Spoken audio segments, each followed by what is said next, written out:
దేవుళ్ళారా, ఈరోజు దేశ చరిత్రలో ఒక అత్యంత ముఖ్యమైనటువంటి రోజు. కారణం ఏమిటంటే 1818 జనవరి 1వ తారీఖున బ్రాహ్మణవాదుల సైన్యాన్ని పట్టుగరిపించి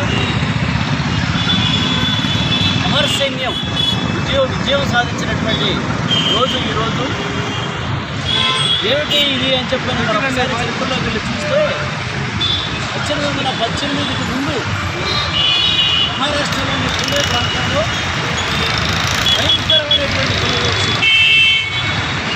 భయంకరమైనటువంటి అస్పృశ్యత ఆనందిస్తున్నటువంటి కాలం అది.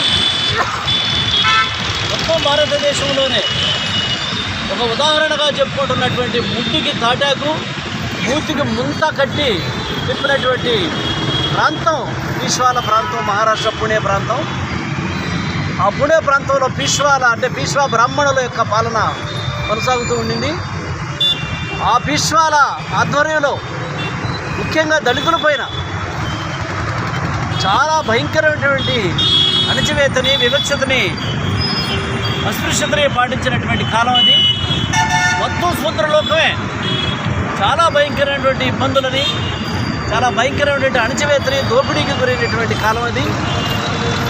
అటువంటి పీష్వాలని ఎదుర్కోవాలంటే మనం ఖచ్చితంగా ఎవరో యొక్క ఆశ్రమంలో చేరి వాళ్ళ అండ తీసుకొని, ఎత్తుగడలుగా వాళ్ళ యొక్క అండ తీసుకొని ఈ బ్రాహ్మణుల పీష్వాల పాలనను అంతమొందించాలి అని చెప్పని భావించినటువంటి మార్లు బ్రిటిష్ రెగ్మెంట్స్లో, మొత్తం బ్రిటిష్ సైన్యంలోనే వీళ్ళు ఒక సపరేట్ సెగ్మెంట్గా ఫామ్ అయ్యి